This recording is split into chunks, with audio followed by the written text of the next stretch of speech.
গাজায় চলমান যুদ্ধের মধ্যে তীব্রতর হচ্ছে ইসরায়েল ও লেবাননের সশস্ত্র গোষ্ঠী হিজবুল্লাহর মধ্যে সংঘাত।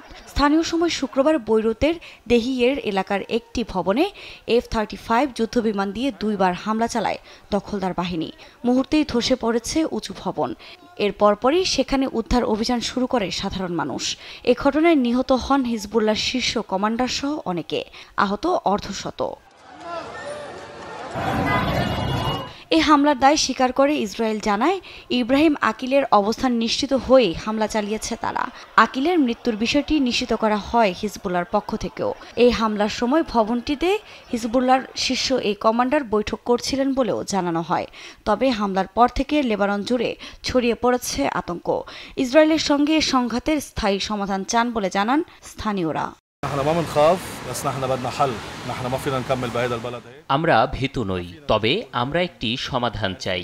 এভাবে দেশকে নিয়ে চলতে দিতে পারি না। কেউ জানে না কি হবে, ভবিষ্যতে কি ঘটবে তা আমরা দেখতে চাই।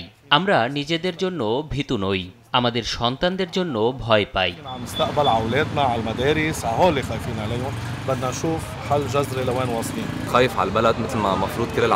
আমি দেশের জন্য ভয় পাই, যেমন প্রত্যেকেরই দেশের জন্য ভয় পাওয়ার কথা। আমি জানি না কোথায় আমার বন্ধু আছে, কিন্তু আমি শুধু চাই যে দেশটা ভালো হয়ে যাক।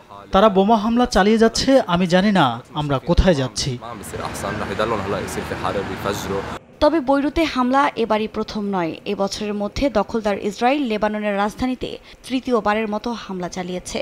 এর মধ্যে জানুয়ারিতে বৈরুতে হামলা চালিয়ে হামাসের উপপ্রধান সালেহ আল আররি এবং জুলাইয়ে হিজবুল্লাহর সর্বোচ্চ সামরিক কমান্ডার ফুয়াদ শুকরকে হত্যা করে। এর আগে শুক্রবার সকালে হিজবুল্লাহ যোদ্ধাদের লক্ষ্য করে লেবাননের সীমান্ত এলাকায় ব্যাপক বিমান হামলা চালায় ইসরায়েলের সামরিক বাহিনী। তারবিহীন যোগাযোগের যন্ত্র, পেজার ও রেডিও বিস্ফোরণের পর দেশটির দক্ষিণাঞ্চলে এই হামলা চালায় তারা। এদিকে ইসরায়েল ও হিজবুল্লাহর মধ্যকার চলমান এ উত্তেজনায় উদ্বেগ প্রকাশ করেছে জাতিসংঘ। মধ্যপ্রাচ্যের সংঘাত নিরসনে সবাইকে এগিয়ে আসার আহ্বানও জানানো হয়। এর মধ্যেই বিশ্লেষকরা বলছেন, এই হামলার পর হাত গুটিয়ে বসে থাকবে না হিজবুল্লাহ। এতে যুদ্ধ আরও বিস্তৃত হওয়ার আশঙ্কা বেড়ে গেল বলেও মত অনেকের।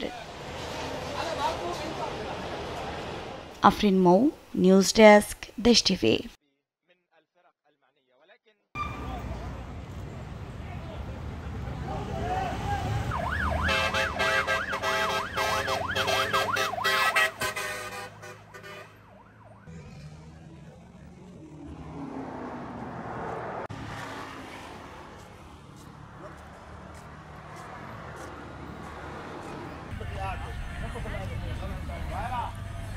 ما فرق معنا يا هلا يا هلا يا هلا.